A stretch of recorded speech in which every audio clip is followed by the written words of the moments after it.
കുട്ടികളുടെ കാര്യത്തിൽ പ്രത്യേകം നിഷ്കർഷയാണ്. സ്വന്തം കുട്ടിയെന്നോ മറ്റുള്ളവരുടേതെന്നോ യാതൊരു വ്യത്യാസവും കാണിച്ചില്ല എന്നല്ല, ബെഹൻ്റെ മനസ്സിലും ഇല്ല വ്യത്യാസം. ആലയത്തിൽ സേഠ്ജി ഒരിക്കലും വരാറില്ല. കണക്കുകൾ ദിവസേന കൊടുത്തയക്കും. ഉച്ച കഴിഞ്ഞാൽ കണക്കുപുസ്തകം തിരികെയും വരും. പുസ്തകത്തിലെ വരുമാനം ചെലവുകൾക്ക് തികയാറില്ല എന്ന സത്യം മിക്ക ഗോപികമാർക്കും അറിയാം. ആവശ്യമുള്ളത്ര പണം സേഠ്ജി കൊടുത്തയക്കും. കണക്കിലെ വിടവുകൾ നിത്യേന നികത്തുന്നത് അങ്ങനെയാണ്.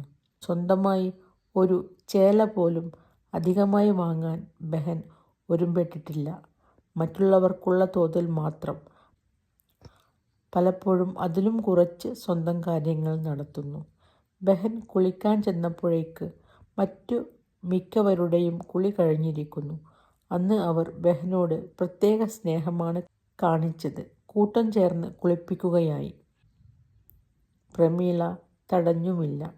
നവവധുവിനെ അണിയിച്ചൊരുക്കുന്നതുപോലെ അവർ പ്രമീളയെ ചമയിച്ചു. ഓരോ ഗോപികയും ഓരോ സന്ധ്യയ്ക്കും നവവധുവാണ് എന്നു തന്നെയാണ് സങ്കല്പം. മഞ്ഞൾപ്പാടുള്ള കവിളിൽ അരുണിമ, കുങ്കുമപ്പൊട്ടും ഒറ്റച്ചേലയും പൂകൊണ്ടലങ്കരിച്ച തലമുടിയും. ആഭരണങ്ങൾ ഇല്ല.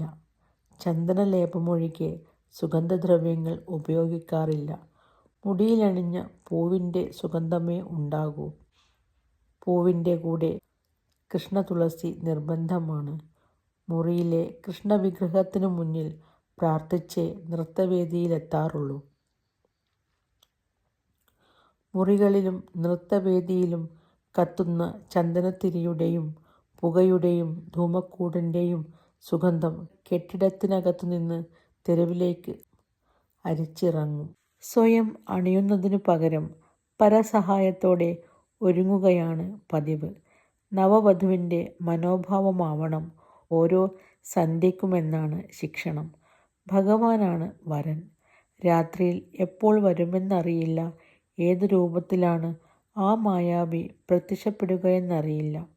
കാലൊച്ചയും കാതോർത്ത് നൃത്തവേദിയിൽ ഒരുങ്ങിയിരിക്കുക തന്നെ. രാധികയുടെ നേതൃത്വത്തിൽ പ്രമീള നൃത്തവേദിയിലേക്ക് ആനയിക്കപ്പെട്ടപ്പോൾ നൃത്തവേദി സജീവമായി. പൂജയ്ക്കുള്ള ഒരുക്കങ്ങൾ നടക്കുകയാണ്.